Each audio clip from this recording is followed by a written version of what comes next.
bourgeois culture in the pre-revolutionary period. To the extent that a culture is proletarian, it is not yet a culture. To the extent that there is a culture, it is not yet proletarian. But look at your pasts.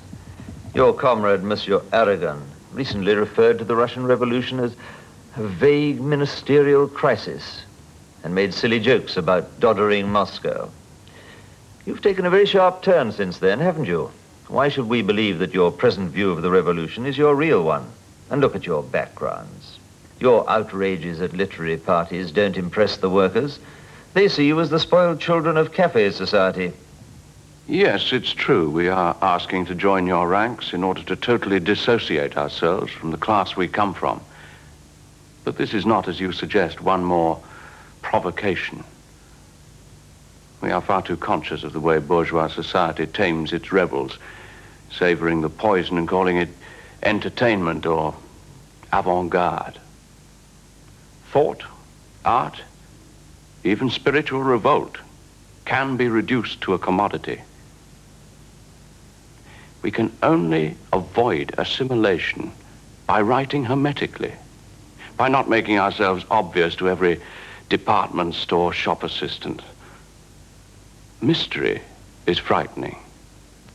Only the unclassifiable, the indefinable, is disconcerting and can be used to shake the complacency of the bourgeoisie. But think about whom you attract. It's the bourgeoisie who lap up your scandals. Your blasphemies and erotic outrages only charm the jaded palate of the anarchist set amongst the aristocracy. Don't you see that since your works are appropriated and misinterpreted, it is necessary first to make a social revolution? After that, you can think about poetic authenticity. To be anxious for such luxuries now is simply a diversion. It encourages hope where there is none. No, I cannot accept that. Of course, we regret the public treatment of our work. Of course, we do not wish for their patronage. Perhaps it is true that we are wild beasts in a cage, but that does not make us wild beasts any the less. You seem to be saying, on the one hand, that we should create propaganda for immediate consumption by the masses. Against this, we say that any revolutionary message that is embodied in a conservative form cannot have a revolutionary effect. And on the other hand, you demand that the mind and imagination must abdicate until the revolution has been accomplished. And against this, we would say that even if our work does not immediately help to precipitate the revolution, the job of interpreting man's condition is indispensable to building the post-revolutionary world. Every mistake in the interpretation of man involves a mistake in understanding the universe and becomes an obstacle to its transformation.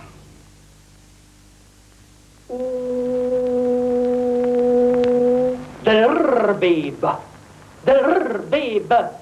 5. In Hanover, Kurt Schwitter's concept of Metz has taken over his entire house, which becomes a constantly evolving Metz building.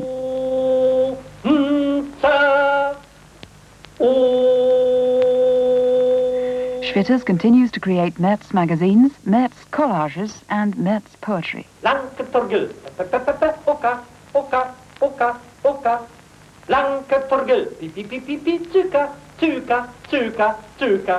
Lanketorgel, brum, brum, Lanketorgel, Tiulen, Lanketorgel, Tiu, iu, Tiu, au, Tiu, iu, Tiu, a, Tiu, iu, Tiu, au, Tiu, iu, Tiu, o, Tiu, iu, Tiu, au, Tiu, iu.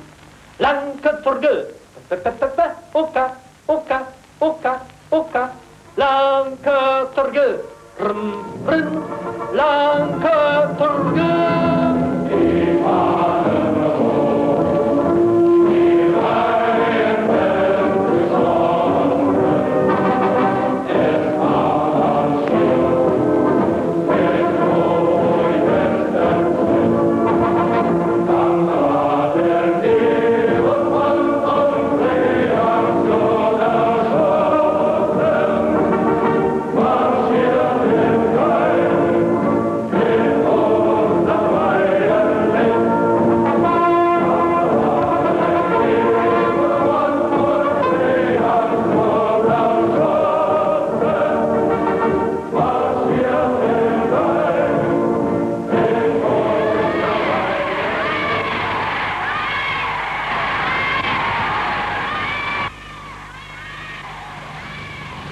So übergebe ich denn damit dieses stolze und herrliche Haus seiner Bestimmung.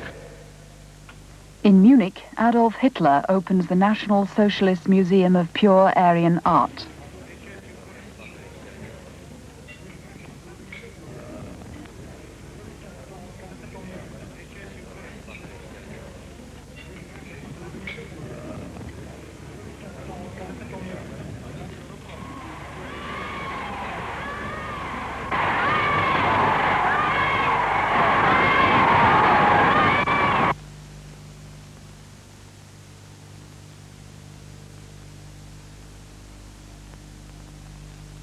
In Berlin, John Hartfield's photo montages have evolved out of Dada into a powerful weapon of anti-Nazi propaganda.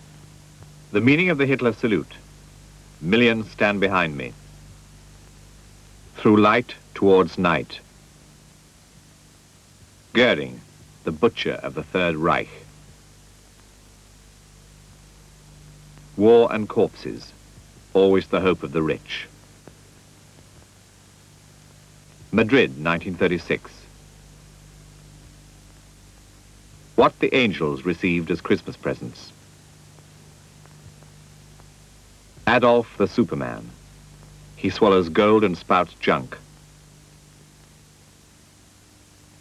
In Paris, the surrealist group summoned Salvador Dali to justify his obsessive interest in Hitler. Unfortunately, I've forgotten most of the details of this very peculiar meeting. But I was suffering from the beginnings of a sore throat. Therefore, I attended with a thermometer in my mouth, and I took my temperature several times during my trial, which lasted far into the night. I knelt down several times to exhort Breton to understand that my obsession with Hitler was strictly paranoid and essentially apolitical. I explained that I could not be a Nazi, because if Hitler conquered Europe, he would seize the opportunity to do away with all hysterical characters such as myself, as he had already done in Germany by calling them degenerates. I pointed out that the feminine and irresistibly silly role that I attributed to Hitler would be sufficient to classify me as an iconoclast in the eyes of the Nazis. Similarly, my fanaticism, aggravated by Freud and Einstein, both of them expelled from Germany by Hitler, made it obvious that Hitler interested me only as an object of my delirium, and because he seemed to me of incomparable catastrophic value. In the end, they were convinced of my innocence, but still I had to sign a document in which I declared myself not to be an enemy of the proletariat. I signed without any qualms, since I have never had any feelings either for or against the proletariat. 1938. Man Ray photographs the mannequins created by the surrealist group for their Paris exhibition. This is the last surrealist event before the outbreak of war.